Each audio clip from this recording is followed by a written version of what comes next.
remembered what it I knew was. the feeling. Too late now. Too late now. I'll tell you. Good morning. It is 10:01 a.m. on Friday, October 4th, 2024. Call this meeting of the Wichita County Commissioners Court to order. Up first, we have a presentation from Dennis Mayer of ClearGov regarding their budgeting, transparency, and strategic planning products. He is joining us via Zoom today, so we'll get him set up. Zoom. While he's getting on there, I'll just quickly introduce this. So, 26 days into office, I got an email from Dennis, this was last January, wanting to show off their products, and I was impressed, but quite frankly, 26 days into office, I didn't know what I didn't know. Now I've been through 2 budget cycles, and obviously much more familiar with a host of challenges that we have in that sector. And so he did another demonstration for me a few weeks back, and it's impressive. And I think there's 3 key things that I want to brag about before I turn it over to him to do his presentation. They do a suite of products that would lay on top of Munis. This would not be it would not be a replacement. It would not interface in any direct way, but it would be it'd be a suite of products that would honestly help us do a better job of telling our budget story. From the standpoint of those in both the auditor's office and myself, could save potentially 80 to 90% of the time we spend on that, and cut through some of the mistakes and just when you're having to do data entry, and like we learned this last time with the late Vitro announcement, when one piece of data changes, that can sometimes lead to 7, 8, 9 or more places that you have to change the budget document. Okay. Do what? Okay, thank you. And having an ability to cut out all of that and do one change at a time appeals to me, obviously, and I think it will appeal to the court. But I will save the rest of my comments for at the end. And Dennis, can you hear us? I can. You able to hear me as well? We can. You will be the first time under our new system to try to share your screen. So we will see how this goes. So Dennis, I will turn it over to you. All right. Well, thank you for the introduction, Judge. It has been almost a couple years since we've been talking through this, and you're doing your due diligence. Are you guys able to see my screen okay, where it says time to bet you're better? We are. All right, so we're working. We're doing good. That's what we're going to kind of talk about. I'm going to go through who we are as an organization very quickly and formally. Because I really want to save some time to dive into a little product, but then I also want to save some time for any questions that you guys may have going forward. So again, I appreciate you guys giving me the time to present to you. Just to reiterate what Judge was saying, we are just going to be a complement to your existing ERP system to help you be more efficient and effective in the budget process.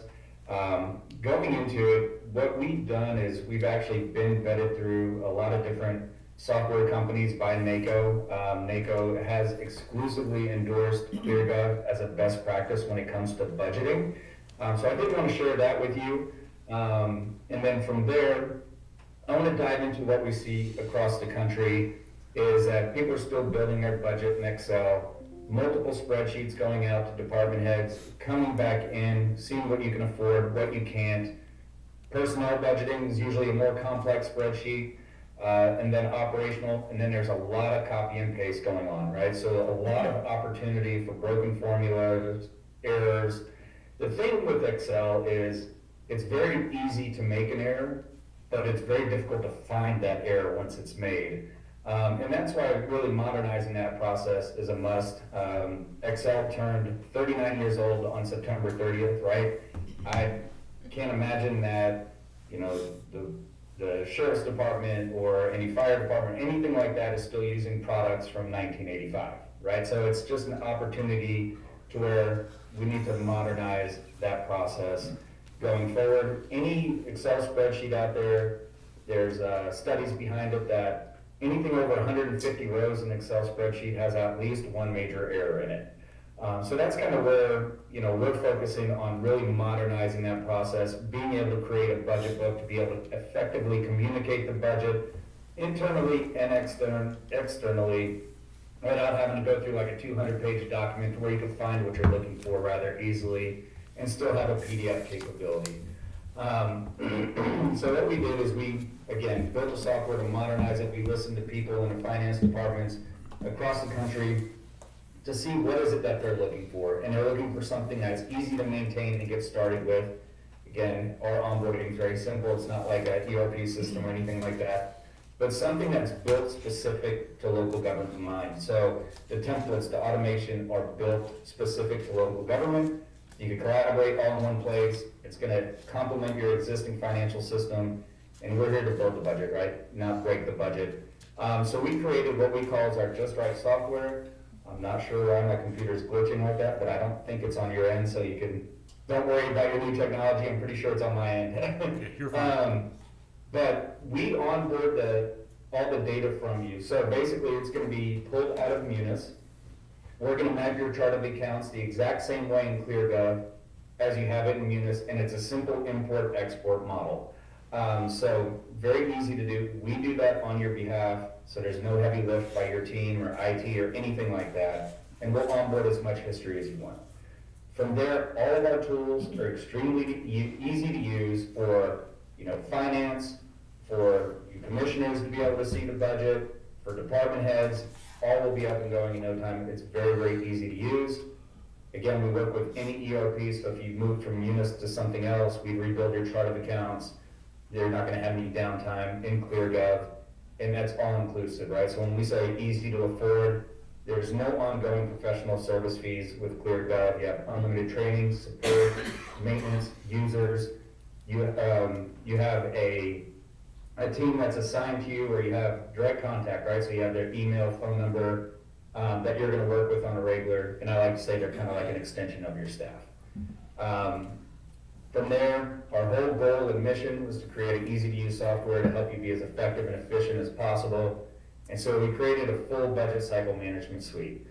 What we've really looked at is we do have a strategic planning module, which we could dive into, but I feel like the biggest conversation we've had is really around building the budget and the efficiencies in budget building.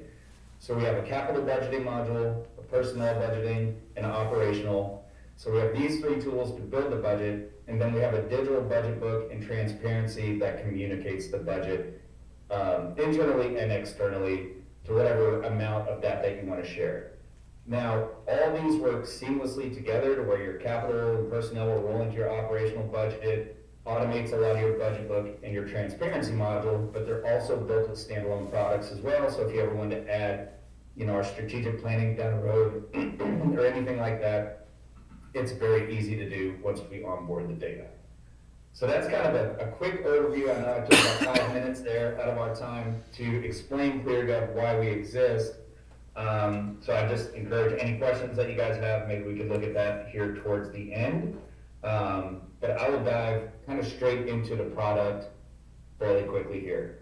As you'll see, once you log into ClearGov, we have all our different modules available. I'm going to kind of go into operational budgeting really quick because that seems to be the main, focus that we see a lot of the times. And to create a new budget, I'm just going to do this here. And basically from what we've talked about in the past, you guys work off of last year's numbers as a baseline. So that's what I'm going to do here. You can do a percentage increase, you can do zero-based budgeting. But once you log in, we're going to pull all that data in that we're used to seeing. You'll come into a dashboard, but I'm going to, for sake of time, just dive straight into the worksheet because my goal here is to show how easy it is to use versus something like Excel and to build forecasting and things like that. I could adjust what information very easily to add whatever it is. So if I want to look at multiple years and how that's trend over time, I can click that on. But when I'm working in the budget, it's as easy as pulling up what fund I want to work in, what department, and what object level. And I'll go to my general fund here, and I'll come down to, let's say, police, operating expenses, and now I'm going to have all those expenses available to me to look at, and I could look at history in here, right? And then in my worksheet. The other thing I want to focus on is understanding. We talked about balancing a budget and things like that. What we have the capability of doing is simply toggling a button. I could go to, say, police telephone, right? Now I'm able to see over the last 4 years, what is my budgeted versus actuals in a nice format to where it's easy to view, right? So now I can see normally we're budgeting a little over $2,000, but historically, we're not hitting that number. So let's face it, and I'm sorry if there's a sheriff in there or anybody in this meeting, but when it comes to building the budget, if we're not using all of it within a certain department, they're not usually going, hey, I'm not using all of my budget, right? They use it for a rainy day. The problem with that is there may be areas within the budget that you're over budget. So maybe you need to reallocate some funds. This is a great opportunity to see where you can free up money for projects like ClearGov, or maybe somewhere where we're over budget in other departments, and you can reallocate those funds. But now that I see historically, I'm around that $1,600 mark, I can come in here to my telephones and simply plug in my $1,600, right? And now I can also see what is that percentage, and it's gonna roll all the way up, but you never have to worry about another broken formula. Or let's say that you're in a hurry and you did $16,000 by accident, right? The thing is, it's gonna be easy to catch because now your percentage jumped up to 651%, right? So that obviously there's something a little squirrely going on there. So it's very easy to be able to plug these numbers in. And talking about collaboration, so you could have comments in here. So commissioners, if you go into the budget and you see something, if you want to throw a comment in, it's the thread, we'd have that in here. We could attach contracts in here. Any notes or justifications will be housed right here in the software. So everything is all attached to that line item. You're not looking at a Word document, Excel document, a PDF, whatever else there may be, emails, right? All that can be housed in one place. The other thing is, if you want to get more granular on your budget, we could come in here and say, all right, I have T-Mobile for my telephones, right? I could save that, and now I could have subline item detail to where it's going to do the math for me. I could come in here and say I have 13 phone lines at $65.12, and it's going to calculate it for me. And now I can come in and do another one. Maybe I have AT&T as well. So I could come in, AT&T. I mean, it's simple. We can turn in and say we have 8 phone lines there at $72.23, right? Now it's going to calculate these numbers. Oh, I didn't put it in. Sorry. Typo here. Maybe I need more coffee this morning. But now I can come in here and it's going to calculate what that information is, and I can have those contracts attached on the line item detail. But again, it's very easy to build the budget here, and you don't have to worry about errors. And then on top of that, if you guys are focusing on forecasting from year to year, it could be easier, right? I simply click forecast, it's gonna bring in my 25 forecast. And now I could plug in my numbers. I could increase it by 3%, right? Or, oops, sorry, didn't mean to push that there. And I can do that across all the accounts, however I want to do it. But then if I add my 26 forecast, I simply click it, it's automatically going to calculate that 3%. Now I'm looking at my 26 forecast, and I can do as many years as I want. I can save as many versions of the budget as I want. I can come through here. Again, I could hide any of this information when I'm in my worksheet. So if I want, I don't need as much information, it's very easy to remove those columns, go back and forth. Now, I know I'm showing the finance side of things, but I also want to show how easy it is for your department heads and then commissioners as well coming into the budget. An editor is going to have full access to the budget. Contributors would be more like department heads, to where I can add a contributor to the budget, and so now the department head's going to go in here. I can have, I can pull up my fund again, my department, my object level. I'm going to go to general fund and police just like I was a second ago. I go to operating expenses, and what I'm doing now is I'm just simply assigning those line items that department head needs to see. They don't need to see what Public Works is getting. They don't need to see the line items that they don't have any say in. I'm just selecting, let's just do these 5 for an example.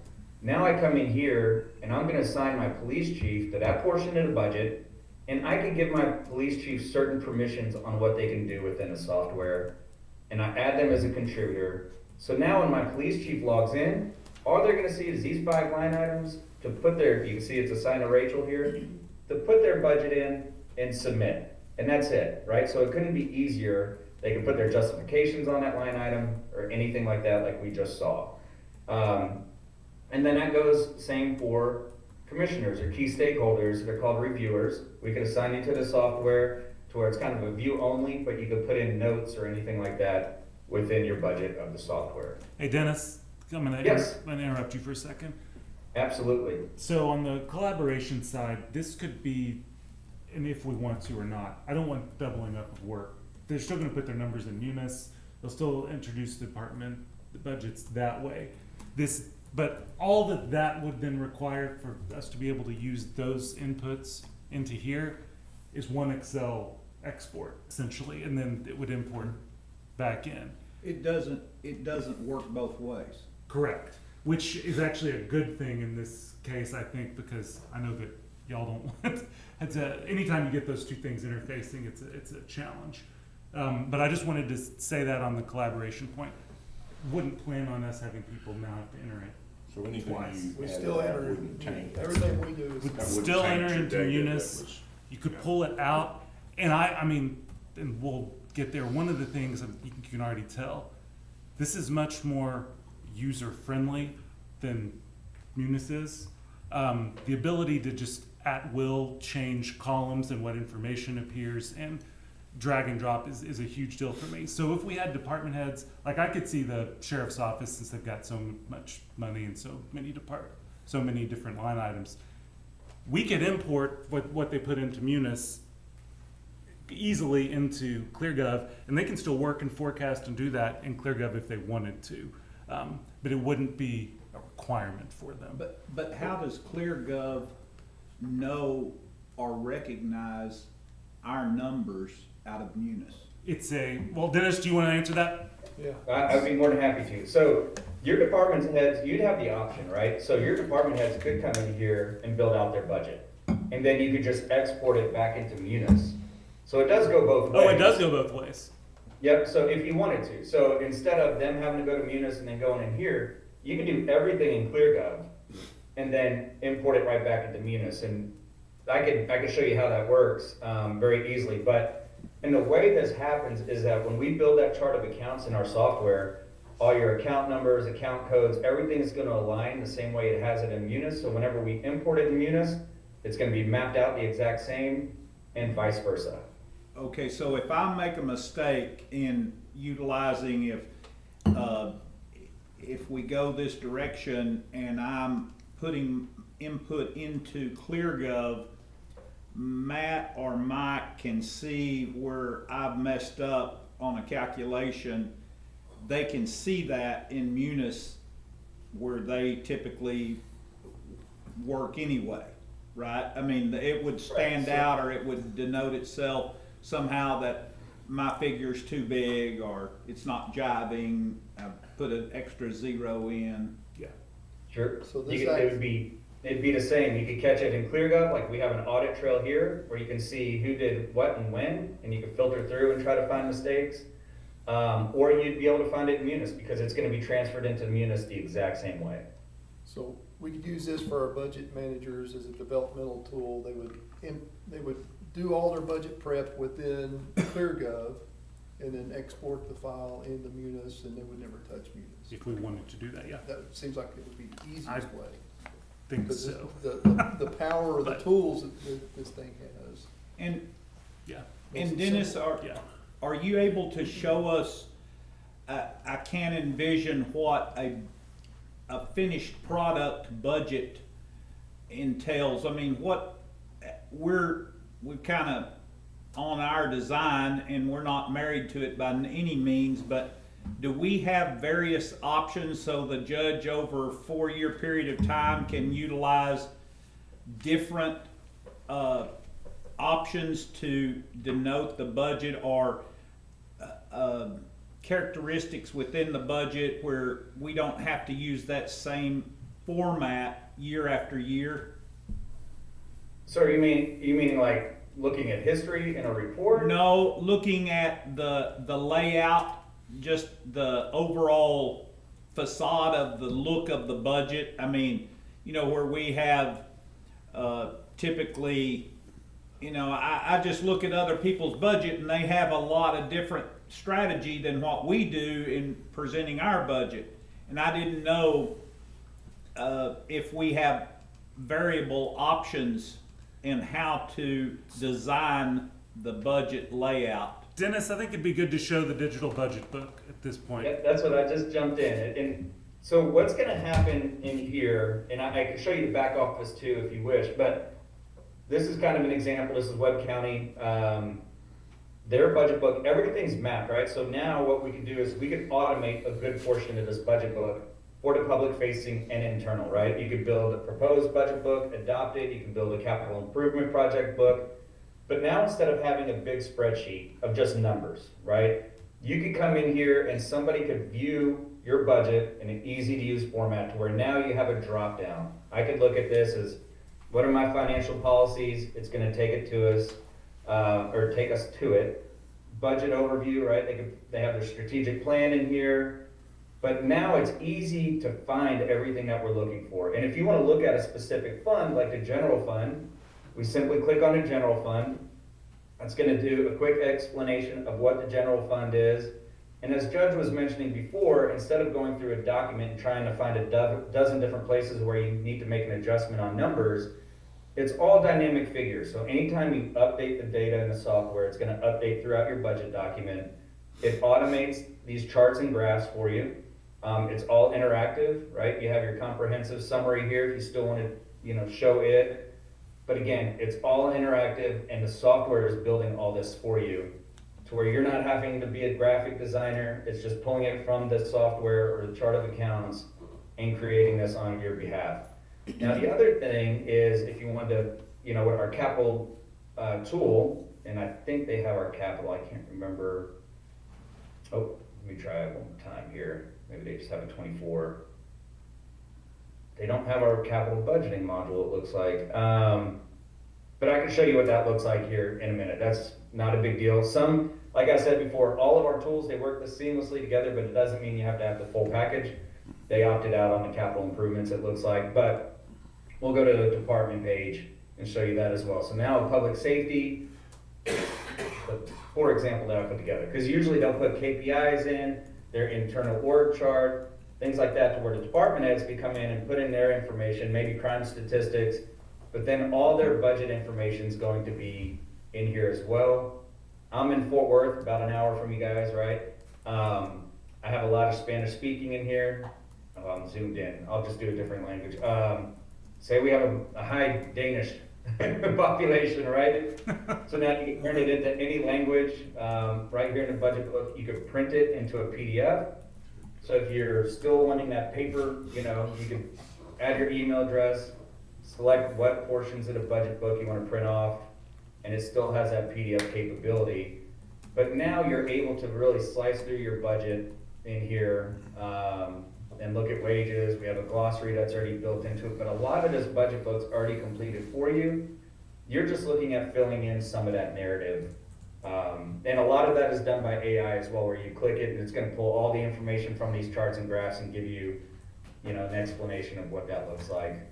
Well, and I'll interrupt, and I think to answer Commissioner Watt's question, the on the back end, the actual building of the budget book is as varied really as we would want to make it, but it's a module and a template essentially.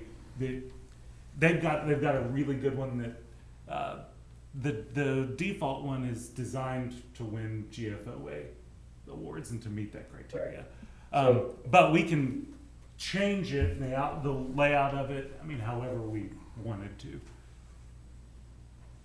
See if we have, I'll just jump into an example here. So when we pull the data in, it's gonna go based off the GFOA's latest criteria to win a Distinguished Budget Book Award. In here, you'll see what's mandatory to win the award, what's a best practice. It has a drop down explaining exactly what it is that they're looking for. Once you've satisfied it, simply click of a button to notify that. You'll see there's a number of items already completed by the software. That is done, it's already basically handled for you. Everything's gonna be template based, so if you have a transmittal letter, a photo, some narrative, or you can build a chart with some text, right? However you wanna build out the page, we have a chart builder here in the software. Demographic information we pull from the latest census data. Clearly this isn't yours, but we already have that on file. You can build your org chart in the chart builder. We have an extensive glossary in here already. But going back on the fund summaries, and we go to general fund, and this is where we're talking about a lot of this is already automated for you, saving a significant amount of time. Oh, I already have it. Let me just go to it then. Or actually, I'll just do all funds. Let's do all funds and see how that works.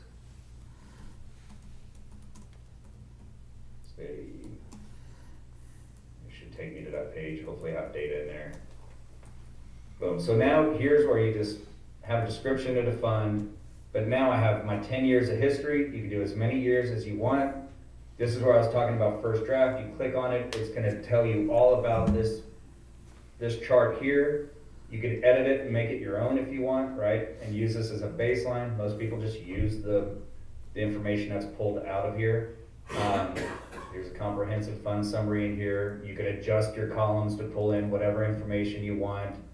You could get as granular on the information as you want, right? So you have a lot of flexibility because all the data is already in here. You're just showing whatever it is that you want to show going forward. Like here, I would hide this big dot for, by one fund. Like I just delete that because it's kind of an ugly chart. But when I start coming down to some of these other charts, this is where it's important. Again, I have my first draft. I can pull in. I have the ability to customize my chart if I want it to be a bar chart. Things like that.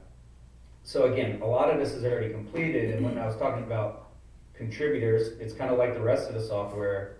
This is where I could add my police chief or sheriff to be able to put in their information into the budget book, kind of like they have here. I'm sure Flower Mound has something. So you can see the chief put in a little narrative. Here's their financial information. They may have some KPIs, or they have an org chart. Things like that. Sometimes they put crime statistics, some KPIs, they embed videos in it.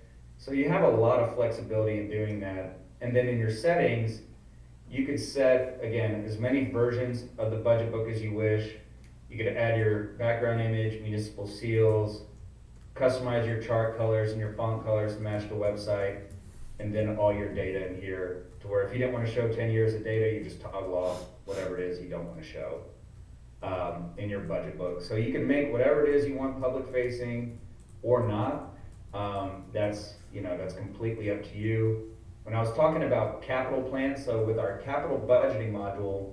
Hey Dennis, just a heads up, we're at 30 minutes and We are? probably, yeah. Slides. Okay. I'll pause and kind of open it up. I just want to share how our capital tool will pull in the projects straight into the budget book if you wish. Like here's Ohio, and it gives a breakdown of those capital projects. But being able to communicate the budget, it's all done very simple by the software. But I'll pause there. I'm sure we have some questions. I would love to answer them, and I'm sorry I've gone over so much time. You're good. I mean, I spent an hour and a half with him on Just asking. because but I don't want to take We're, over his time. Matt and Mike, y'all reviewed this to some extent? No, this is the first time. The first time you're seeing it. Yes. And Dennis, do most people, is there a, what's it called, a sample that they utilize or diagnose while they're making this process, or how do we know that A test drive. a test drive of sorts, is that what people do, or do they just say, oh, Dennis, you make a good case, here, we'll pay you? Well, most people do. It's a good case. I love the product. When can I start? But what we can do is anytime if we want to spend an hour together, right, say with some of the team, and you want me to drive through the software for you, I'm more than willing to do that. what we'll do is we'll actually onboard the data, and from there, when data is onboarded, we actually train the team on your actual account. So you'll be familiar with it, everything will be, you know, the way you would be working in it. What I do for, say, somebody's worried about, okay, man, we dive into the software, it's not what we're looking for. I can do like a 90-day satisfaction guarantee to where after 90 days, if you guys go, oh, this isn't what I was expecting, you guys can walk away. I've never had anybody utilize that before, but that's something I'm definitely willing to do. So when you were scrolling through those accounts, I saw the city of Wichita Falls. Are they a current customer? They are. They just started with us a couple weeks ago. So they're very new. Okay. They're very new, starting in the process as well. So, but I talked to them for quite some time as well, because they had some turnover in staff, but they're eager to get started. We're starting with the budget book, the communication. I was hoping I could walk up the street and get a demo from them, but apparently they'd be in the same boat we're in. And Dennis, are there, and I don't know what term you would use, but red line versions where the judge goes in and he doctors his document that Matt, our auditor, is able to see those changes? Is there a software design that allows that to happen until somebody approves it or accepts it? Absolutely. So when we're looking in the operational budget, what would happen is you're gonna save as many versions, right? So it could be like, here's our, version 1 or proposed version, whatever, and you'll save it, and then you'll be able to go in there and communicate and collaborate within the software, and then you could clone that version and make your changes in the next version of your budget. Does that make sense? Yes. So you're always working, and you know what budget or what version you're in. You're not going into a spreadsheet that maybe it hasn't been updated or anything like that. You could date the versions as well, to where now they would be able to come in and you could put your numbers in, and then you'd be able to have numbers next to it on, where you're collaborating together. You can create a new version, clone it over, so absolutely be able to work together within the software. Did you want to say something? I got a few questions. Okay. All right? Don't mind? Yeah. Okay. So I am looking. This at is our auditor, Matt Davis. Okay. I'm wondering, how are the major categories from Munis going to transfer over to ClearGov? So we have major categories of salary and benefits, supplies, operations, and then capital expenditures. So will that require mapping on y'all's side or on our side? Nope, we'll map it the way you have it on your side now. So we'll do the mapping, and for instance, like here, like I have my personnel, I think I can understand. and all that information pulls straight over to my operational budget. Okay. You showed subcategories on expenditures earlier on that telephone. Will those Yes. also carry over to the following year? They will, Okay. they will. And what about attachments? You can even flag non-reoccurring expenses as well in the software. Okay. What about the attachments? Would they carry over as well?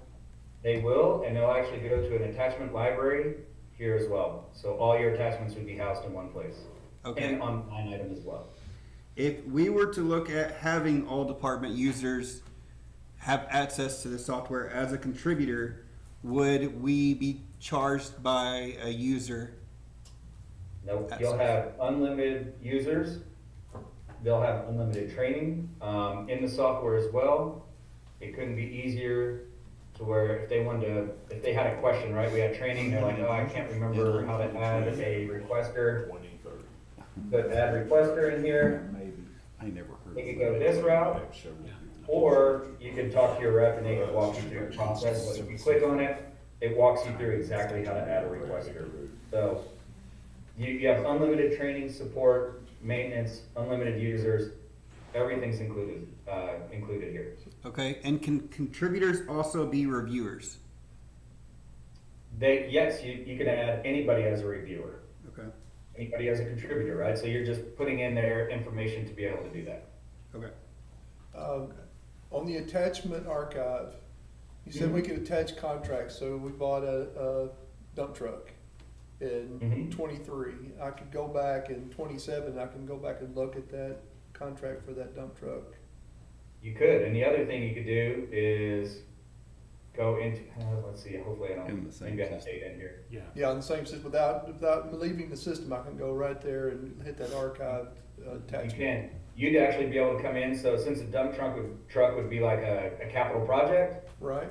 all of them would be housed right here. You could look at any years you want within the dashboard, and now you could pull up, now you have all that information, right? I have who requested that request, you know, maps, you can put attachments, for, you know, say those contracts you were talking about, renderings could go in here, but then you have your capital cost over those 5 years, spreadsheet breakdown, funding source over those 5 That's years. nice. Project timeline, I don't think you necessarily need, but, so this is what you'd have access to in the capital projects, and you can pull over to your budget book or anything like that, and it's all in the one platform. So you would punch those contracts in when you execute them, and then they would, You Yeah, we could- download them in. Yeah, we could Download. make it part of our court What approves would the happen contract. is your department heads would pull this form, oh, right? And they would come in, they'd put their title, project number, department, all that stuff. And then they would be able to come in and add images, or those contracts could be attached right here. And this form, by them filling out this form, is actually what creates the form that I just showed you. okay. So you put So now, a lease the thing is, agreement, nothing sign can in un- there, yeah. Nothing can be unintentionally left off, right? Because you Which can make would what be you want the- mandatory. Yeah. Where now you're making sure you get all the information you need up front without all that going back and forth. And then you could actually, what would happen too is in the request, those department heads would turn around and they would priority rank what their, you know, say Rachel's number one priority is that public safety vehicle. And then this is gonna make your scenarios much easier to where now I could pull in at any scenario on these. I could say best case, I could include all my projects, and it's gonna price it all out for me, see what it's gonna cost. I could come in here and say, I only have 145,000 available, 145,000 available, I don't think so. 125. So it's a way to come in here and see, okay, I'm over budget, but now I can come down here to my, oh, let me scroll back. Fingers aren't working, and I know I'm tight on time, I'm trying to hurry. But now what I can do is I can see, you know, 6 of 8, maybe that's not a priority, I could toggle it off. 8 of 8, I could toggle it off.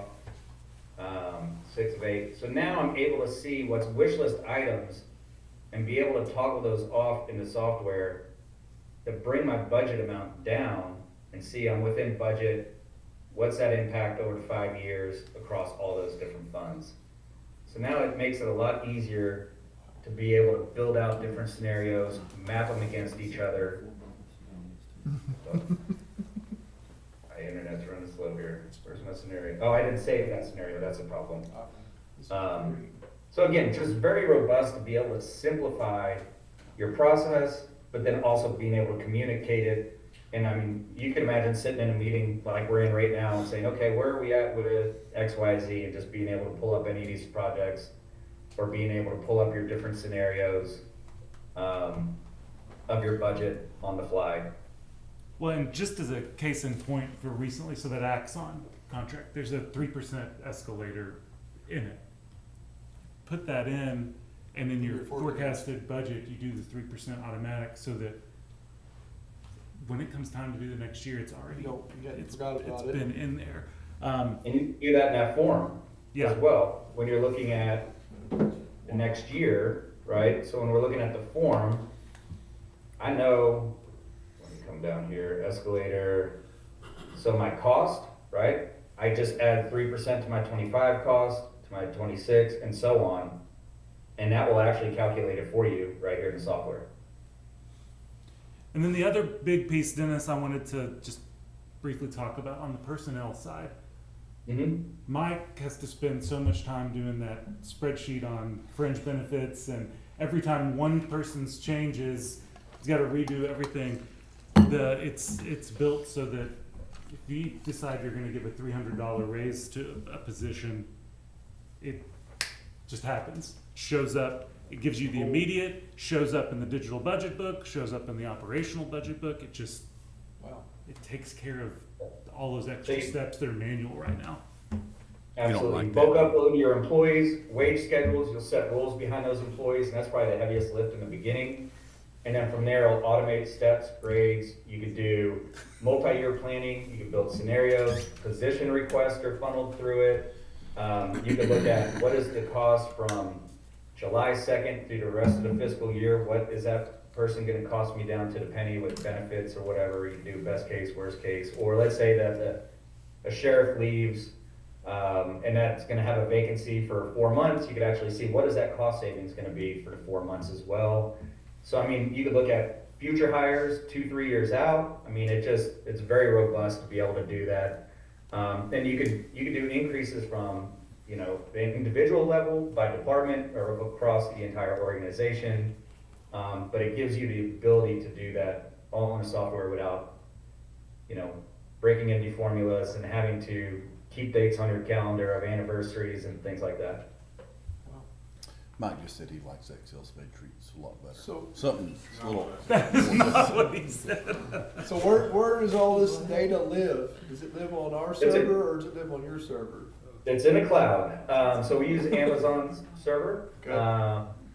And so it's, you know, very reliable, very safe. And then if, you know, say 3 or 5 years from now, you guys decide not to use ClearGov anymore for whatever reason, then what we do is we'd help you extract all the data into a format for whatever route that you go. Because the data is yours, so we are there to assist you to get it out. Even though you could just export it, right, into your ERP at any point if you wanted, you know, if there's some other software that needed to be transferred to or something like that, we would assist you with doing that. Okay. Is your information. But the beauty behind that is anybody could work at any time from any location within the software. You know, knock on wood, I don't ever want COVID to happen again, but if it did, you can imagine, you know, now people can work from their offices without having to get together or work from home or whatever, much easier when it's coming to working on the budget. You pitched a good game. What's the payoff pitch? The payoff pitch, Yeah, What's how it much cost? it gonna cost? It's only $1,000. It's a. man, I'd be taking orders left and right. So our full suite, and I don't know if Judge put a service order in there or not. I had a proposal put out together as well that I don't know if he sent it to you It guys, should be in your stuff. but we could definitely look at it, and I have it pulled up. It's pretty extensive, but it breaks down all the tools, and you have, you know, summaries of the products. I have some attachments, but here's where I was able to waive the setup fee again. I was originally gonna do it, I could only do it from 30 days whenever I pitch it, but I kind of did a whole new opportunity with Judge and stuff, so I can waive the setup cost, because there is a one-time setup cost. Here's all the tools that we were looking at, as the budget cycle management suite. And then we have a bundling discount that gets up to 35% the more products you have. And so we're looking at $30,000 annually for the software. It'd be prorated for the rest of this year, so 7,500. Correct. And Judge, the service order that I gave you was from an October 1 start. Actually, I have that up too. Let me pull that over. So what I did here is we do have a buy board contract. I waived the setup cost. Here's all the tools, but then I did an October 1 start, but I would go ahead and change this to a November 1 start and only do 2 months pro rata, so that would be what, $5,000? Yeah. But we would get started right away, so I wouldn't wait until November 1. We would go ahead and get you introduced to your team, go ahead and start the onboarding process and everything. I wouldn't wait until November 1. We'd just go ahead and start that. What I did as well is I added the 90-day satisfaction guarantee like that I mentioned. I did a appropriations clause in here, so, because I did a 3-year agreement, so there's only 3% increase year over year. Plus, between us, I did price it a tier lower than I was supposed to. They're gonna obviously see that, and I'll ask for forgiveness, but when they onboard their data, they're obviously gonna see that your budget's higher than our second tier. The beauty behind a multi-year agreement is, and the appropriations clause is, you don't have to worry about this going up to $42,500 anytime soon. which is our tier 3 pricing. We'll lock you in for that 3 years, or if you want me to do, we did a 5-year, I think, didn't we? Yeah, we did 5. Even better. So now you don't have to worry about it for 5 years. I'll have to ask for forgiveness on that. Hopefully it won't even come up, but we'll see. But that's why I put the appropriations clause in there to where you're not locked into it for 5 years. It's still kind of like an annual, you can revisit it annually in here. So it's kind of what we put together. It's all of the costs are You know, lumped into that one. That, and we could always forward this information to you, but any questions or thoughts in regard to any that we covered? I know I've taken a ton of your time, and I feel bad about that, but I want to make sure you get everything you need from me. I just asked the judge real quick, everything's unlimited storage? Yes, you don't have to worry about, having too much data or anything like that. Like we're budgeted now to work with Tarrant County, right? And their budget is massive, and it's not gonna change anything. It's just that their price point's different, but they have unlimited storage as well. So you can imagine the volume that we're able to have. Any questions or other And questions? that's a 5-year deal, so we should be at 42.5 a year is what the pricing should be, is that what I Yeah, understood? I can kind of show you how this works. And the reason I asked that is, even if we did it at the end of 5 years, we're gonna definitely be taking a price increase. Yes. You will take a price increase every year. Of 3%. Of 3%. Yeah. But So what that's we a look much at, smaller you guys number. are about 90 million in budget, right? Yeah, 85, but yeah. Yeah, so you'd be in our 3rd tier, so you can imagine the full suite with the discount would be 42.5 instead of that 30,000. So I'm very transparent. As you can see, this is my internal document, but just so you know what I'm talking about from a price perspective.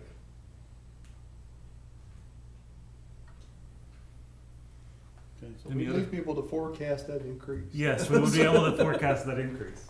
You can add that in there, absolutely, right? You can do that 3% increase year over year, right there in the software. And Dennis, if, because this is currently scheduled to be on the agenda for a decision by the court on Tuesday, can I send your contact information to the commissioners, to our auditor and his team? If they have any questions pop up between now and then, they can give you a ring?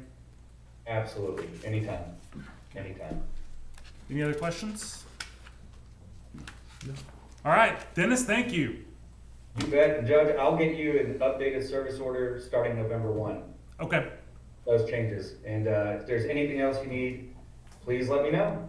all right. Thank you very much, sir. Thanks for letting me take so much time. You guys have a great weekend. Too. Thank you. Thank you. Bye-bye.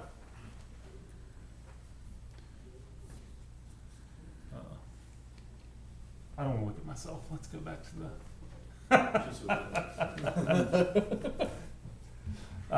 Any other questions or things you want to discuss before we move on to the next That's deal? impressive. I'm obviously biased because the person whose time it's going to save the most is mine. But I'll be curious if y'all have any thoughts, concerns, takes on it after seeing that. I would imagine that the county spends far more than $30,000 a year in time on the budget. Yeah. I think so too. And I'm quite frankly excited at the prospect of when we do departmental budget meetings. We all know this.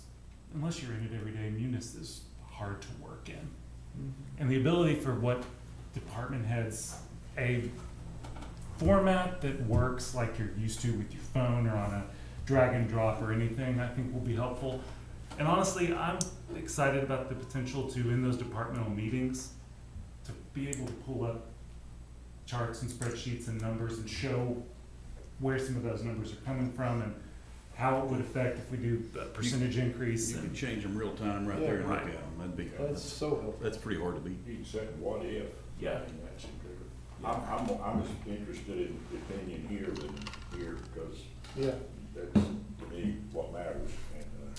And again, it overlays on top. I know that was, I figured even without talking to y'all, it was important not to mess directly with Munis. But the functionality is there that we can import and export both ways. I don't know if We might want to try that out on a practice first before doing it. If we're just doing a singular export at the end of the budget being adopted, that first year is gonna be the trial run. And so That's- after that, we'll have a process set and can, Yeah. It seems like the best way to do it, develop everything in ClearGov, and then once everything's adopted, then it drops into Munis. Yeah. I'm envisioning it as, that's our work page. Munis is the back end. The back end, the storage, the go-to, yeah. Munis is hard to work in as a Yeah, worksheet. it is. so another thing to keep in mind would be that as we go through the year, obviously there's budget amendments. So we will have to make sure that we have a export from Munis, import to ClearGov for making sure that the final budgeted numbers for prior actual are Yeah, updated that's- as well. And again, and we didn't have time to go into it. He actually did one for me in my demonstration. It really was as simple as a full download of Excel from Munis to ClearGov. Yeah. Just a one spreadsheet import. So really, if you got into something in the middle of the budget season that you needed to make an adjustment on, then you could do it in that worksheet and then drop. It's not something we do on a regular basis once the budget's set, but that tool would be available then mid-budget year to make those adjustments. Yeah, to do it both ways. Yeah, okay, that's good. All right. Anything else? Okay. Let's go to item number 2 then, which is discussions of Wichita County fund balance policy. Everyone should have a draft version of that. This came about because during one of our Friday workshops towards the end of the budget cycle, we talked about fund balances pretty extensively, and What's that worksheet? looks like this. Yes. Oh, okay. Gotcha. And we talked about it for some time, visited with Matt after that happened, that it's probably a good idea for us to have some policy in place for what fund balance percentage-wise should be to help direct budgeting decisions and future decisions that we make on that. Matt was kind enough to draft this that y'all have before you. He and I went back and forth on a couple of changes to it. From my perspective, it accomplishes one big thing, which it establishes criteria, hard and fast criteria, for us to use to do that balance of being good stewards of taxpayer resources, not overtax folks on an ongoing basis so that we end up with huge fund balances that we don't have a plan for, but at the same time giving us that flexibility to respond to emergencies or disasters. There is one thing, the initial version, and you can see in the minimum fund balances categories down there, the initial version had a range, so this sets a floor, minimum of 25% for general fund, 25% for road and bridge. The original one had a range, so 25 to 35%. Matt, do you want to talk a little bit about why? So GFOA best practice is to set a minimum and not a range, and so that's why we did it that way. Because I mean, to have a minimum of 50% is unrealistic. So typically they recommend 18%. Most of Wichita County funds are at 35 to 45%.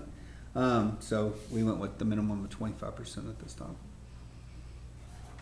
And I mean, ultimately, that would be a decision if we wanted to do a range, we could. That's a policy decision that we would make. But the minimum amount is the GFOA best practice.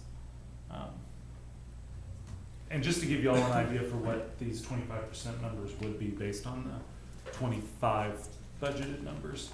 So for general fund, that's going to be 15.8 million. For road and bridge, it's going to be 1.7 million. For debt, it's 1/12, which is 317,000 and some change. Capital projects, 25% would be 1 million. And we would be well over those numbers in all categories, except for the debt one. That's just a calculation.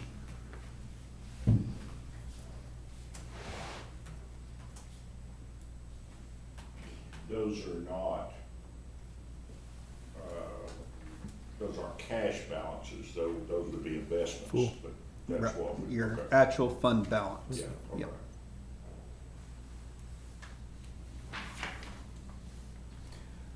And if we were going to do this on road and bridge funds, would we want to do the policy for the combined road and bridge funds or per precinct? The only problem I have with that, Judge, is the fact that we don't fund that. We're funding road and bridge off of excess funds right now. If our road and bridge tax was 100% full, I could see us being able to do that. But we're using fund balance to make our budgets as it is. So at some point in time, that's not gonna work because we're going to have eroded those balances. Yeah, I think that historically though, I mean, you're right on, we are using fund balance to budget, but I mean, I think if we look at 24 as an example, 2 I know, and 3 I think are both gonna be in the black this year. They're not even gonna use fund balance to pay. 1 and 2 is because of sales though. 2 is because of sales. That's 1 would be equipment except for a big project project. that was. And something I think we have to look at, no different than what I've been trying to save money in that fund balance to pursue that truck route. No different than Mark's State Road project. I don't wanna cut it to where we can't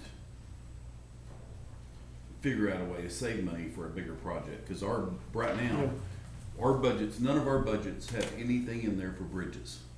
And I'm the lucky one that keeps having bridge problems. So that breaks your budget. I mean, none of us have money in there for that. There's not a countywide bridge budget. There's not anything, so I hate to see us trimming our budgets. We're pretty frugal. I'm pretty frugal in my budget. I just hate to not have any money set aside for this, Sure. for Yeah, disaster. I think we need to have it 25% per precinct, because there have been instances in the past where one precinct overspends and depletes their, Yep. I their do think it funds. needs to be separate. Yeah. Would that fall under the capital projects? No, it's on the first page I there. saw that we've limited it here, have we not? I just read that a minute ago and I'm having a hard time. Maybe I've read something I thought, or I thought. I There's a read natural something. disaster up in Burke, and I have to give you my funds to help you build roads in Burke, and that's a different deal, but if you're, Yeah. But if you're not But if spending I'm- your if money the I'm way out- you think's right, then yeah. And Matt, were y'all, in your mind, were you thinking the road and bridge would be separate by precinct? No, so on the ACFR, it's reported as a Total. cumulative major category, and so that's why it was reported as a cumulative major category on this policy. I personally think we should maintain our own 25% balance.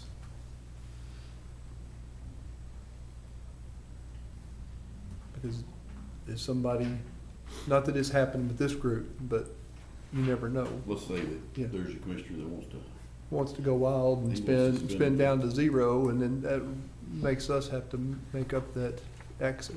But are you wanting precinct 5 to also be set at that same threshold, No. since No. it's No, independent? No, precinct 5 is an aggregate of all of us, so. Right. So what would be the percent that you would want for precinct 5? Actually, none. None, Matt. 'cause we would cover We would that. just budget it for the year. And we're actually de-emphasizing the precinct 5 deal Yeah. anyway. Yeah. That's kind of the I mean, we trend. typically have been discussing what we need to set aside within our own budgets to fund the precinct 5 Right. capital outlay. I don't think it's a problem right now, but I can see that if we're building a policy, we need to build it for all times, not for what's going on right now. And I wouldn't think, that wouldn't have to affect y'all on your ACFR reporting. Yes. It's just a separate policy decision. But if somebody's spending crazy, at least there's a buffer, say, hey, you need time out, you're down to 20%. and then you follow the policy from there. Well, but going back to my point though, as we stand today, road and bridge tax is what, 2.8? Yeah, I have 9, I think. So that's $2.8 million. Collectively, we're all well over $1 million. So we've got a deficit occurring right now of 1.2. No, because it's based on We got, the budgeted expenditures for the year. If I did my numbers right, then jump in and correct me if I'm wrong. So for 25, the combined road and bridge projected balance is 6.2 million. Yeah. Now Barry's is half of that. The three's got a 3 million. But you're basing it on actual and not budgeted. No, I'm basing it on budgeted. For the 20, I mean, Darren, you can look at it, Jeff.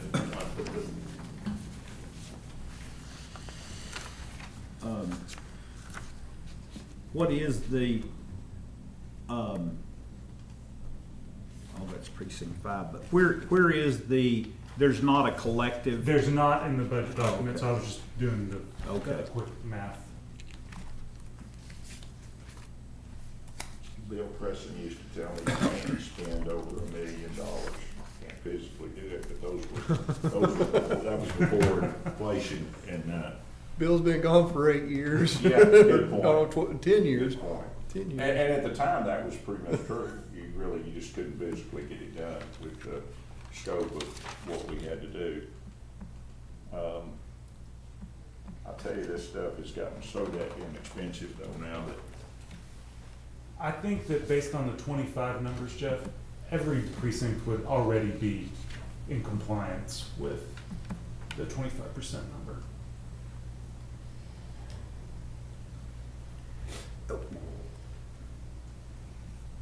But I could be wrong. I was looking at it as a whole, not as a per precinct, so I might be wrong.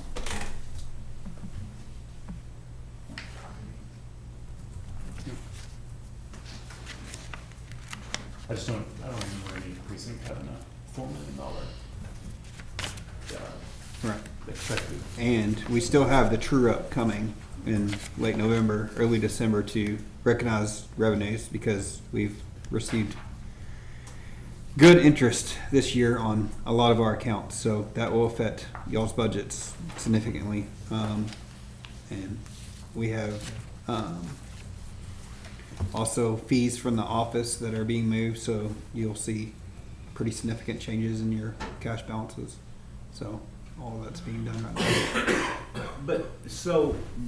But let's just use precinct 4. The math behind precinct 4 would be the revenue, 1/4 of the revenue generated by 2.8 cents.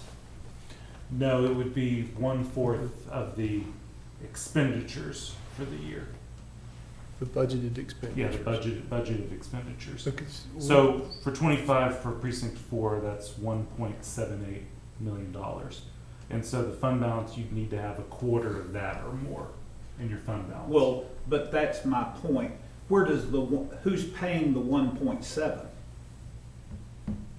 Where's that money coming from? You've got projected 1.1 in revenue, and so you've got, then you're covering the other 600 from your. But not if I nail that down at 25%. 25% is untouchable. It's just a floor. And you'd be 1/4 of that, correct? Because you're breaking 1/4 out of a single. 1.7. Yeah, 1/4 of the 1.7. Yeah, you're breaking out. Yeah, but the revenue, you're saying my revenue, but it's typically, that's generated from one-time revenue incomes of sales, which were very hefty, $500,000 roughly. So, yeah. I don't think I'm, I think we're Tracking. looking, yeah. because, I mean, When I budget 1.7 million, let's say every one of us did, okay? The revenue coming in the front door to substantiate that 1.7 is derived from 2.8 cents. plus some fines and fees, but they're really insignificant to us. So you're only drawing 700,000. Now he's drawing, yeah, 700 and then another 300 on, On what? What's it, Court 300? fees. yeah. There's court other fees. 300,000. $1,000,000. But the 700 that I would have to draw to meet my budget has to come from somewhere. And if The you- other 700,000, if I budgeted 1.7 million, Coming out of reserve. It's coming out of It's coming out of reserves. your reserve. it would, but it couldn't come out For a of while. reserve For a if, while. Well, you if got we to, mandated it to be locked at 25%. Yeah. You couldn't budget enough, you couldn't budget so high that it would go below the 25%. $500,000 fund, it would put your fund balance below 500K in that scenario. But I think what he's saying is that this will whittle down, you're trying to get the fund balances to 25%. No, No. it's a floor. We would be trying to make sure that we didn't end up in a situation in the future where a budget came out where one precinct's fund balance dropped below that floor. It would be like me this year. I spent $1 million on one project. So I drew that from my fund balance. So I didn't budget for all that. If it take me below 25%, then I couldn't have done that project. I'd have to wait until I could do it and still maintain that 25% threshold. That's all it's saying. That makes more sense. Yeah, So you couldn't have drew below, you can't You draw can't below draw, 25%. you can't. You can't budget. For more than to draw it below 25%. correct. Now, if a scenario happened where all your roads got washed Okay. out and you had to do that in an emergency case, this wouldn't keep. You're gonna go in and make So adjustments anyway. it's, But it is a budgeting tool to keep us so that we always have a portion in fund balance to make sure that in case of an emergency it's there. Now, if we had done the range, that's a different deal. Then we are constricting and making this come down. That's probably why GFOA best practice is set a floor. yeah. And So Make you're the setting a case floor, for you these- can't get it below there, we're not setting a floor that we're trying to get down to and keep it at 25%. Correct. That makes sense, Jeff? Yeah, but we're talking collectively. We're talking 4 precincts collectively. Well, no, I mean, that's what Mark was saying is he would suggest separate. But if it's separate, I go back to my comment about 1.7 million on my budget. Yeah, then if That you- would be a difficult scenario. Well, what's your reserve right now? Well, it's projected to be 650.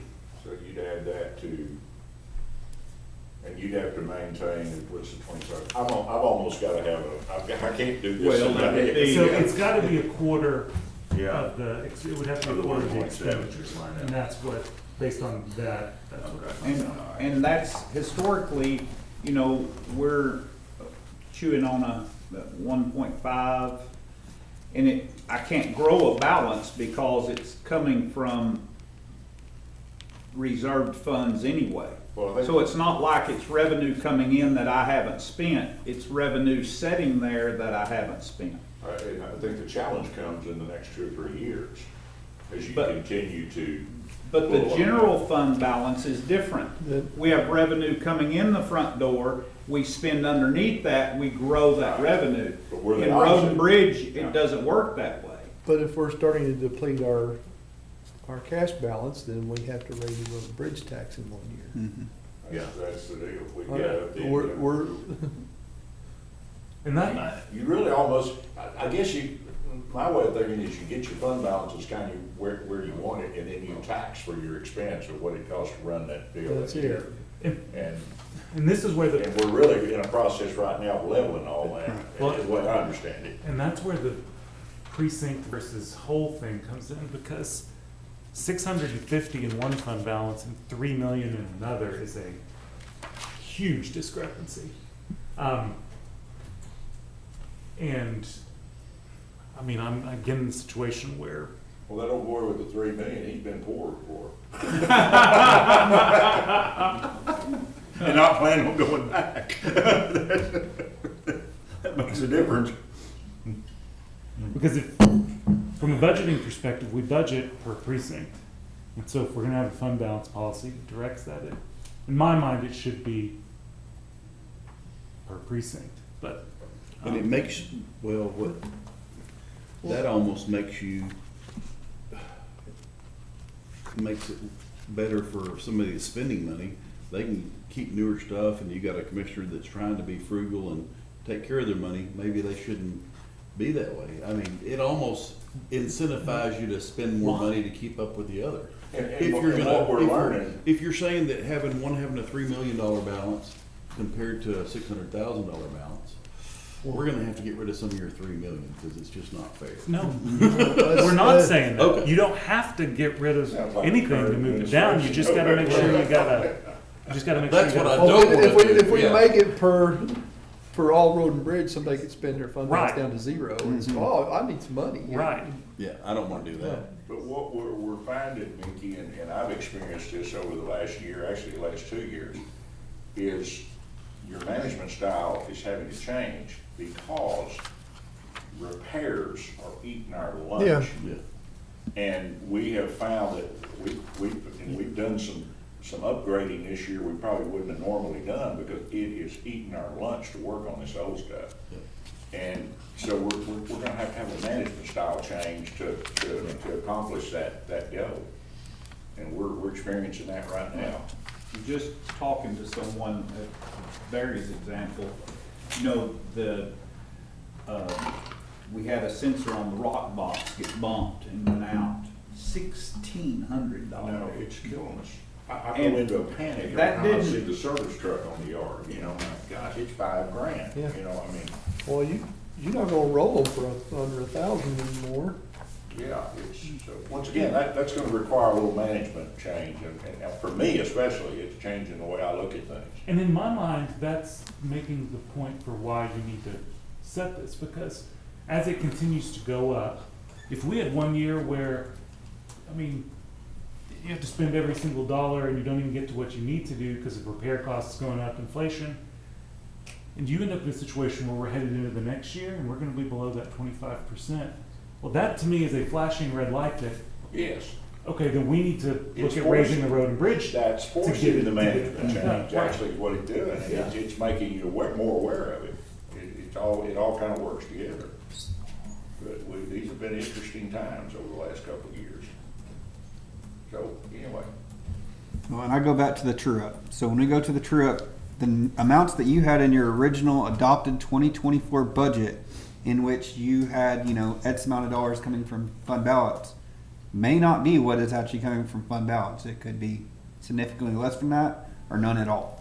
So, This is another ClearGov plug.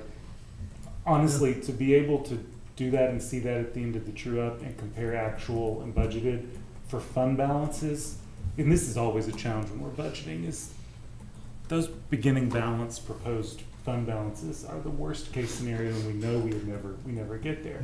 And so being able to see that and on the fly change it, and at the end of the year when they do the true up, helps us get a more accurate picture in real time. But And that's it not, also- that's it not really also- fund balance. I'm probably about to get hit in the back of the head by one of my employees, but the ACFR has historically always been completed by 9:30. When is the budget completed? Before that. Right before 9:30.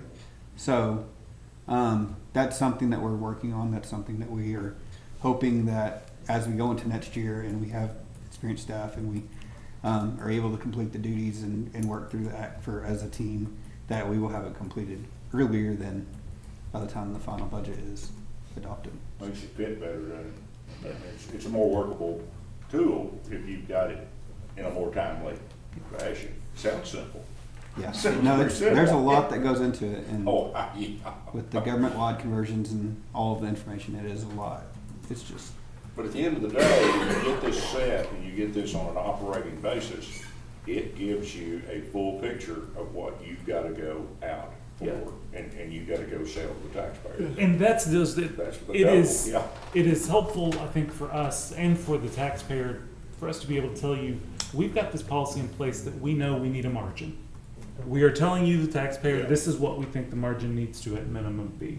And so if we are starting to approach and get underneath that, taxpayers, I think, would want to know that. We would need to be able to explain, this is why we're proposing this increase or this drastic reduction, or, you know. And Judge, I think it's important to know, the one thing that we've witnessed on this court, we have been just as diligent to not go after that extra penny because we knew we were on good firm foundation and a good operating base. And I think, and it'd been very easy to say, oh, well, we need that extra penny, build fund balance. This court has not done that. And I think that's the way government's supposed to operate. You know, do what you need to do your job, and don't build a dynasty. And I think this court's been very, very cognizant of that, especially in the last several budget cycles. Well, this just gives us guidelines to help us manage that correctly, know what our parameters should be. Yeah. So, Well, and if something changes on the ground that causes us to need to have the discussion if this is appropriate, it sort of drives that conversation and makes us sit down and have that conversation. Well, right now, so just looking at general fund, the fund balance that we have in general fund is what? 24? So let's say 24, let's just go with that, 24, and how much of that fund balance is allocated to revenue in the 25 budget?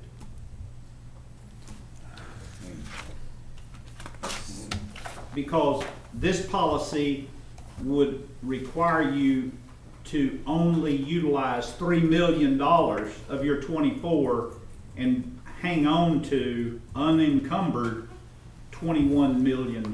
So, Jeff, projected revenues for the general in 25 are 54. Projected expenditures are 63.4. Now, as we talked about during that discussion, that is a conservative revenue estimate and a worst case scenario expenditures estimate. But so that tells you essentially that $9 million delta. But you won't have that delta no more here. You won't be able to encumber 21 million of Matt's stated 24 million to cover. no, you'd have to have the 25% plus whatever it would take to cover that delta. It going in your budget year, you'd have to. Well, but that's my point. We don't have it. Well, and this is where, when the true up happens, 25 budget is projecting a beginning fund balance of 17.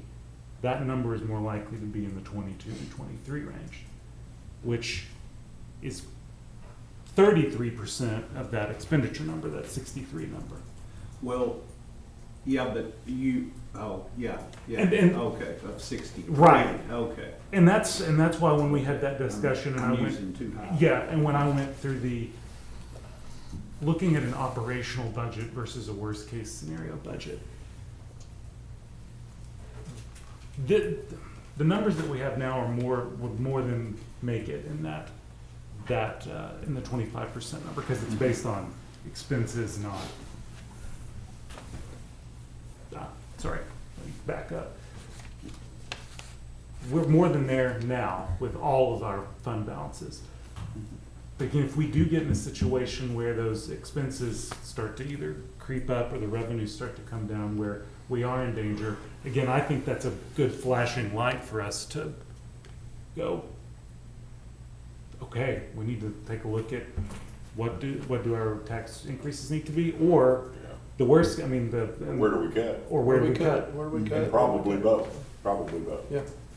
But Judge, really, I think in the economic times that we're in right now, I think we're forced to go rich on expenditures and lean. I think you've got to build that in. I think that's the responsible way to Yeah, project. that's where we are. And Now, and I still remember the time when the fund balances on road and bridge had to come in and bail out the general fund. Were you here, Matt? That, I think so. was that before your time? I think it was just before I came on the court. Yeah, no, that had been before my time then. I do remember the Can't general remember. fund sending money I back to the road remember and it bridge. did. I can't remember exactly when that was, and luckily, that was available, so that was good. We're all in this together. Yeah. That's the thing. And we're responsible to taxpayers at the end of the day, that's the thing. It's not what I want or you want or what Matt wants, it's what we're supposed to do for people we work for, so, anyway. Right now, got this, I'm actually, we probably should move it, because it was set to be on, Nancy, is this set to be on the agenda for Tuesday? I think Adoption it is. of it. I think it is. Why don't we push that back a week, since I won't be here, number one. That's a good idea. You know, I'm gonna try to force these guys to vote on controversial stuff without me here, but.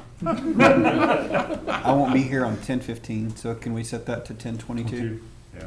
That'll also give y'all I time to won't be here read through it. 10:22. Well, I think the only question we've got, I don't or think- that I hear Most is of us how we're gonna handle this precinct deal. And maybe, maybe, That's We'll look at that. judges and commissioners. yeah. We can push it back. Sorry, Barry, what were you Yeah, saying? and I mean, the rest of this seems like a pretty logical deal to me. I mean, it spells out kind of what we do anyway, just getting the numbers down, but. The balance on INS here, that would, take us down to, a month's worth of debt service. It wouldn't take us down, it would set the floor at a month. At a month, but at some point, we're able to utilize those cents there, if we wanted to give them back to M&O at some point to erode that balance. It serves us no purpose other than to sit there and cover the debt. So there's a margin in there, is that what you're There's saying? a significant margin. There is quite a bit in debt, and a lot of it is your delinquent taxes, but a lot more of it is going to be your interest that we earn. Next year, when we look at that, we are going to work with the tax office and make sure that that's in a truth and taxation calculation, and that is actually going to push that debt rate down a little bit. And so when you do your no new revenue or your voter approval rate, then it will bring up more going to the M&O. Okay. I forget that we have to work on the management level of this deal, but then we've got to account for it on the other end. That comes into play. But Interesting. with that 1/12, you have tax revenue coming in for November, December, that is coming into that INS rate and already sitting in the INS fund. I see. So And who knows what our interest deal's gonna do. It's gonna be a lot less. yeah. That, I've served on this court when interest was moot. There wasn't any. Boy, that's been a kind of a breath of fresh air this last go round. High interest rate's great when you don't owe money and you got some, but it's not so good when you're on the other end of that deal. Last time we talked about doing, and I don't even remember what it was for, we did the $4 million tax-free note. Remember, we can do up to 10 million, I think. We did 4 of it. But then when we started investigating it again, I think a lot of projects that Mark had penciled in, and we were looking at what overall cost, this was before ARPA showed up, but Willie said at the time, if you'll just wait long enough, Jeff, they may pay you to borrow your money. Yeah, that's right. We were just about there. Matt, is the 1/12 not GFOA? Yeah, GFOA best practice. So it's also kind of a percentage, but with debt, that was kind of how other counties are preparing theirs. Because to And so my that's what we're mind, doing. the debt one almost makes sense for that to be a floating figure based on when that first payment is due and to make sure you've got that covered. Right. But, okay. All right. And again, the way that our collections comes in and when those payments are due, that should never be an issue. Right. Okay. Any other questions or thoughts on that? We'll get the actual adoption of it put on the agenda sometime in October, when we're able to. Okay. Let's move along to item number 3, discuss and review jail maintenance projects and work orders. Chief, Glad you could Good wait. morning, good early afternoon, whichever it is. yes, I'm glad you got to listen to that discussion. Yeah, me too. So confused. Work orders, I know they talked to y'all about the Square D electrical box situation. So 16 of our electrical panels, the LSC had new surge protectors because they were recalled, but that's all gonna be under Oh. recall stuff. So Willen's working out a date to get all those fixed. Square D? Square D recalled. I didn't know that. I wonder how much of their stuff, just certain models, I'm assuming? Probably, it's not listed on this notes. Okay. So it's just And, surge uh, protectors. Surge protectors, Okay. The Vina hood, it's time for it to be cleaned again, so it's gonna be done next week. And Do you then, know the guy that does that? I do not know who does that. Lisa talked to a company when she was at the conference last month, and they're gonna come up in the next week or two. And they can do basically the same thing that Cornerstone does with all the Cornerstone stuff. So we may have an outside source without Interesting. having Wow. to pay that $5,000 every time we get them on the phone. And they're authorized to work on Cornerstone? Yeah, well, actually, they work on Cornerstone. He's just going to come and talk to us. I don't know all the Cool. details. He's out of Waco, so that's even better.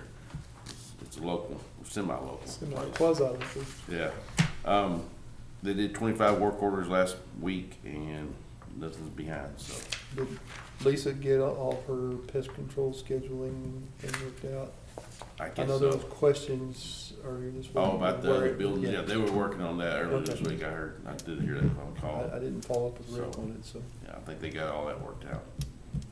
So, that's all I have on maintenance. Okay. Any questions on maintenance or work orders?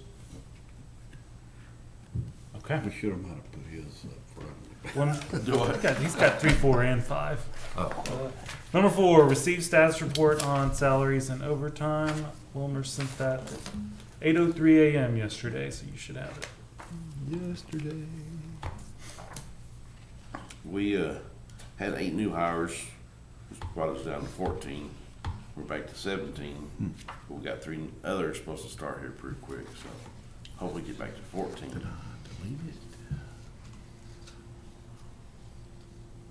Is the temperament changing a little? Well, I mean, are we seeing any? It's starting to stay. Yeah. I mean, Yeah, and we're starting to see more people come in and put applications in, and they don't always mean they're qualified, but I think we're starting to see more applications. You know, over the last few years, we've all known that deal was very volatile, and not just here, everywhere. It was everywhere, And yeah. I just wondered if that was beginning to just temper It's a little bit. with the economy, and I think I've said that all along, it's been on the economy. Sure. So, Absolutely. Everybody's gonna be running to get a dock worker job now. I do it now. said everybody's gonna be running to get a dock worker job now. Yeah. How big raise did they give them? Like 65% or so. 65. And I'll visit with Judge Butler separately. Just want to make sure, because I know we had the issue last week with one of our employees. Was there a mistake or something made for CCL1 to have 6 3/4 hours of overtime? There Karen? was previously an error with JP1. JP1, but not and that was CCL. 19 hours. The CCO, there wasn't any issues that I'm aware of. Right. Okay. I'll visit with Judge Butler just to ask him.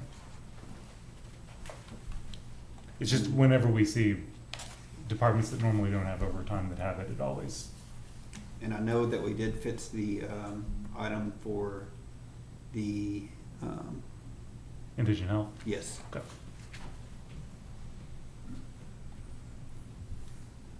Judge, if we didn't have that payroll every 2 weeks, this thing would be pretty easy to It'd be manage. very easy.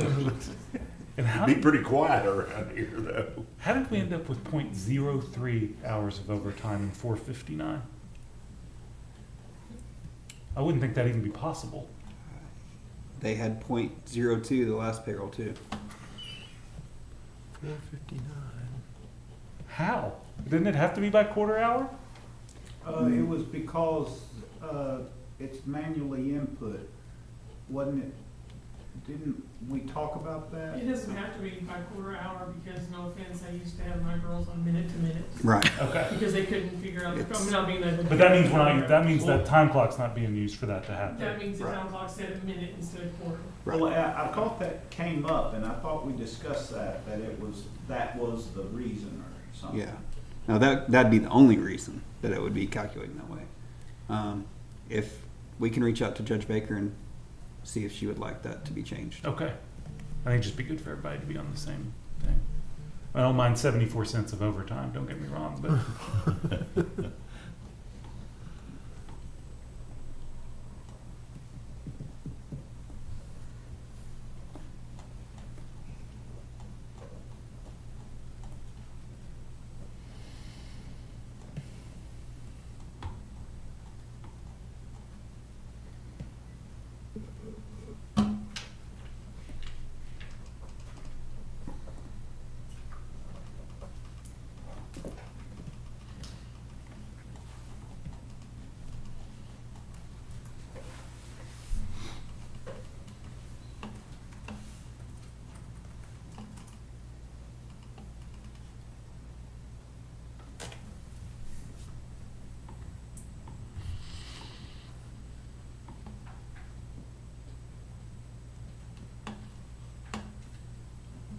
Chief, I don't know if you know this, but you've got a lot of employees over there. I bet he knows. He needs like 11 more though, right? Yeah. Yeah. I need 14 more. Oh, darn. But he'd be okay with 11 more. I'd be happy with 11 more. That'd be as close as we've been a long time, wouldn't it? You know, in 7 years, I've only been completely full at one time. One time. When was that? For a day and a half. Like 2018. probably. Several years Yeah, ago. early part of 2018, middle part, yeah, somewhere there. I was trying to equate that in my mind to what was going on about that time. Well, I was telling the judge yesterday, I got to talk to some Taylor County commissioners and the judge on Monday, and they were telling me that their jail, they're an 825 bed facility, and they are capped, and they're sending prisoners to 2 other counties. That's Taylor, Taylor. which Abilene, Mhm. right, yeah. But Jeff was saying he was asking their county population. About Yeah, 7,000 more? 136, Yeah. one is what it seems. Golly, that's a lot. Yeah, it's a lot. Well, I was in a board meeting last week for Vernon College, and one of the TDCJ guys were there. Allred has, or is that 58% of their employee cap? They're 42%, like 300 officers down. Oh, Wow. my Yeah. heavens. And the state is running, he said the state was running on their payroll every 2 weeks, $34 million just in overtime for the jails or for the prisons. Don't take long to eat up those surplus, does it? Not at that rate, it will not. Mm-mm. But Will, it's been a long time since y'all ran in the higher 500 numbers, and well, right when I got on here, seemed like we lived there for a long We time. did, But and then, it was a lot to do with the facility. You know, we can only put so many in It's been pretty steady. Yeah, it has. We were in the upper 4s there for a while earlier this year. Collin County is capped, and then we've been working with them, trying to get some numbers together to bring to the court, to bring some of their people here. So, well, and I did ask the commissioners. we do not right now, Okay. but they want to be able to have us pick them up and take them off, pick them up and bring them back and stuff, so that's gonna be a higher Yeah. fee. Definitely. And, but we told them we can only do that is we taking some to them, we have to be bringing some back. But they're gonna send us people who are probably not getting out of jail anytime soon. You know, Okay. So, They want us to transport them? mhm. That's a big fee. That's a Yep. big Yeah, cost. well, we were talking like $91 a day per person. Well, that don't offset your cost of overtime to have We do deputies have to running do it down on there the and get regular them. time, but yeah, that's what I'm saying, we're still playing with those numbers, but. It'd almost be better to have a separate transportation cost. Well, I don't know, I kinda like that $91 a day if they're gonna be here for we're 5 talking about, years. Well, we're yeah. talking about 30, Yeah. 5 years. up to Yeah, 30 you're doing inmates. transport on it. Then we just had to, we're still playing with numbers, Yeah. but we are working on it. So they're full in that huge facility? They're full in that huge 'Cause facility. that's one of the facilities we visited Uh-huh. when we were building ours, and they had a whole wing We that got like was 2,000 empty. beds or so, probably, How many? like 2,000. It's huge. 91's probably not a bad number.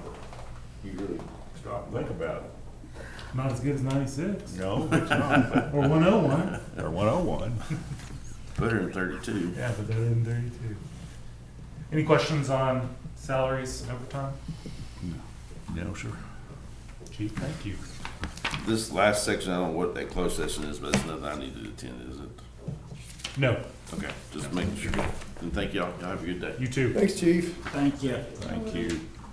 We would like you to wait outside. Yeah, Mickey has something he wants to talk to you about Questions, yeah. afterwards. Yeah, after closed discussion, if you'll just wait around. No, I'm just joking. All right, now we've got review and discuss regular bills. Margaret sent this at 9:19 yesterday morning.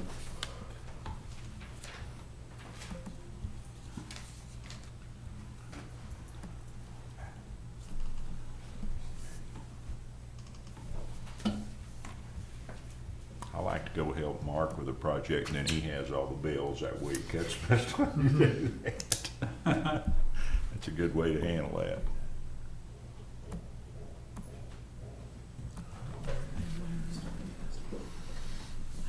Did they complete There it? we go.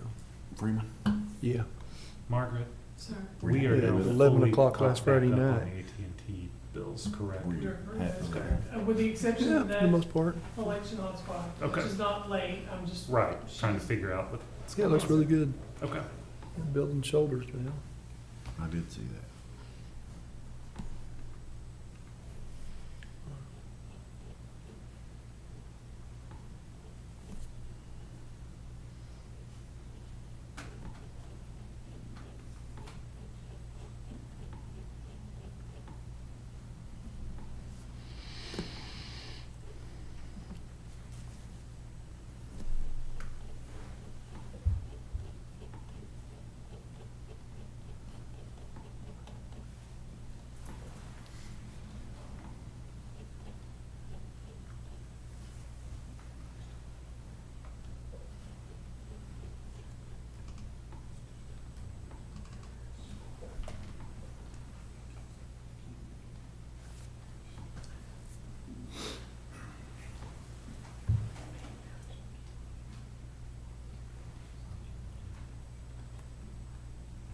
Mike, do you know, I see this,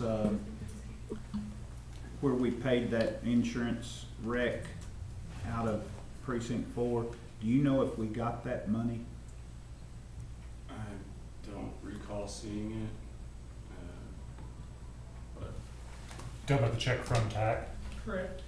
The 13,423? no, I don't remember seeing it.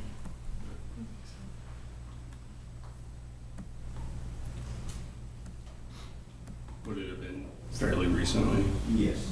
It is not. It has not been deposited. And can you flag that so that it goes to precinct 4? Yes.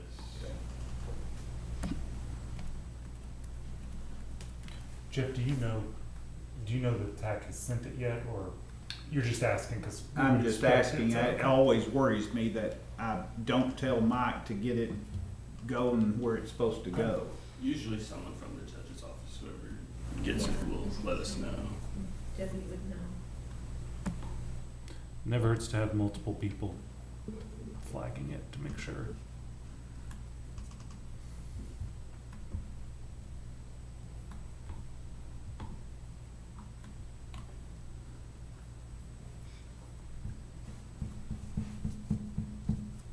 Yeah, it's not in the journal ledger yet, Commissioner.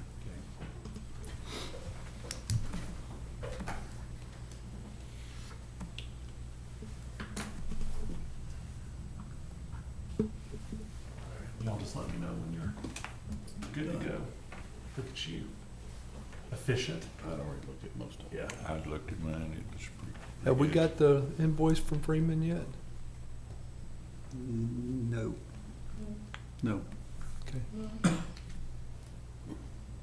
They were all concerned about getting paid quickly, so. There's several people that will send it to like a paper one, and I'm not blaming anybody, but like Yeah.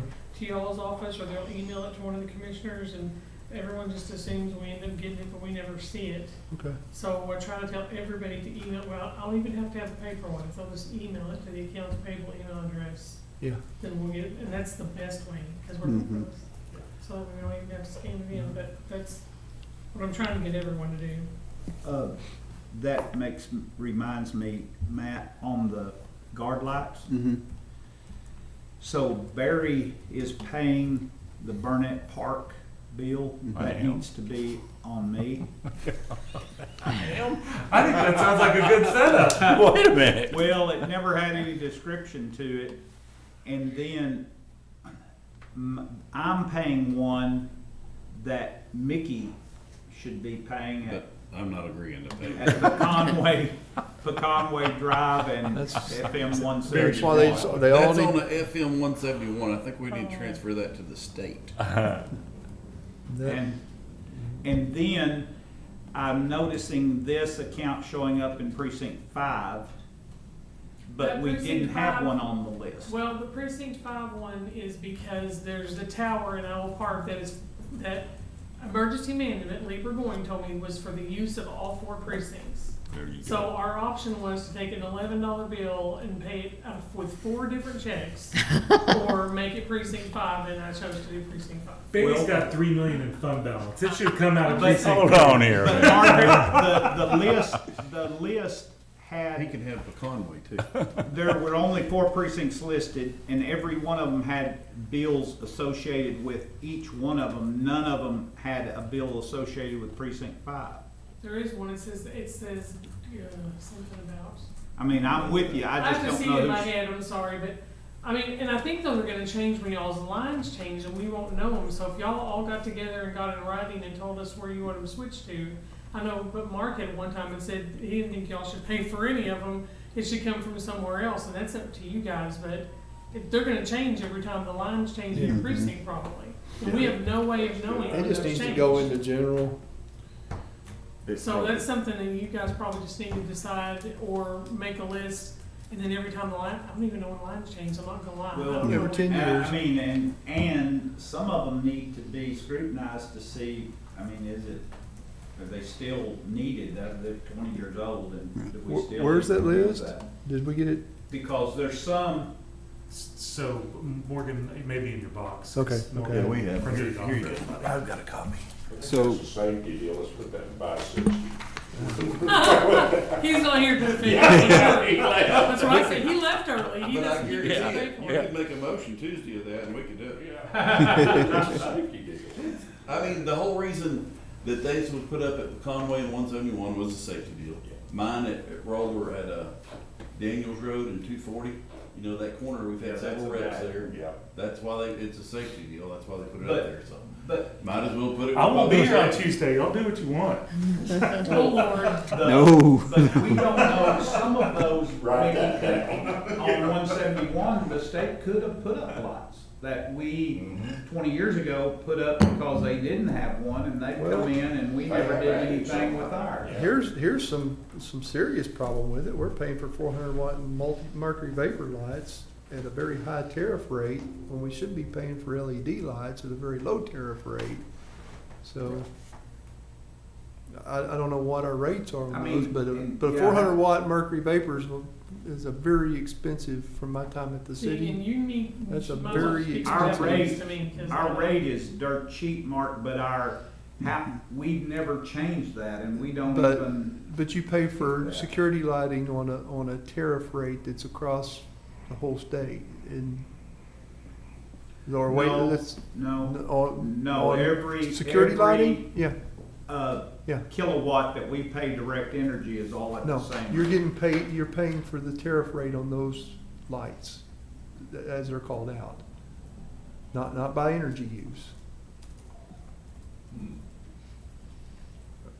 Unless we've got a different setup. Well, yeah, no, we don't have, you're right, we don't have a You don't have a billing meter. mechanism, but like this You don't have light a here meter is on only it. 2135, and I'm assuming that's standard? Yeah, I mean, yeah, there was one that was put out at precinct 4. It's the last one I remember because we couldn't figure out where it was.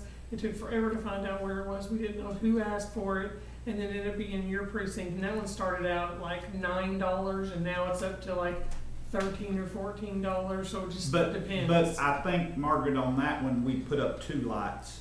We started with one, and it was Yeah. kind of dim, and we That's added. 400 watt. 400 watt mercury vapors, Yeah. which are the highest tariff rate there is. Would one of y'all like to take on The street light guy. Well, I can Passcode. call our Former person and street ask her light. what the option is there Yeah, and see. because I think that they would just need to know from y'all Sure. what. And you what we do. listed, those carry the account number or? Yes, Mhm. and like I said, I wouldn't mind needing it, but I can't tell you if you still need the guard light there, if you don't like that light bulb or Right. any of that stuff, so. You just need to know what Right. you want, and then Yeah. Okay. And if I we're gonna would want continue to to pay it from how we're currently doing it, or. And yeah, so if we are gonna change that will be do it. Not if we're paying it out of precinct 3. Oh, I heard we were gonna pay them all out of precinct, because you got all the money. Legit. The ones that are on the state roads, I wonder if the state would. I think Take 'em over. it's worth. Yeah, this asking. one is Not- I mean, why 2070 wouldn't and we State ask Highway them? 79, those are state, two Yeah. state roads intersecting one. Or I maybe don't they think put one they're- up since or something, who knows? Yeah, that's true. Yeah, we need Gotta to, watch we need to these work guys with at this. So now you have to go at night, right? So you have to- I'm Yeah. nominating Mark to be the light guy. Anybody else want to go? He knows what mercury vapor I'll, is. I'll get the scoop from our rep, and then we can go from there as to what we want to I'm build. shocked that there's anything mercury vapor still out there. There should not be. Well, just because it says it and I we're being know. charged for it doesn't No, mean it's it there. No, I doesn't mean mean, nothing. But yeah, that's, All right. mercury vapors haven't been But really, was it Y'all- something they y'all used to are do a on long time ago? what's that? Was it something they used to do a long time Yeah. ago? Well, then it might Well, I've be still got one in my forever. yard that's mercury. Yeah, vapor. high pressure sodium has been the standard until LED came out. That's what I thought. Yeah. That's, we're paying a very We have some old high tariff pressure sodium. charge. And they're probably LED, Yeah. which are sitting there drawing no current, and We only have 2 in the whole county that are LED. no, I doubt that. Yeah. Any other questions on regular bills? No. No? Okay. All right, then at this time, it is 11:49. We will go into closed session for discussions regarding proposal from IDX for data incident response services. This meeting is closed pursuant to Texas Government Code, section 551.089, deliberations about security devices. Ask to clear the chamber unless we've already talked about authorization.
It is 12:01 p.m. We are back from closed session, and it is still 12:01 p.m. and court is adjourned.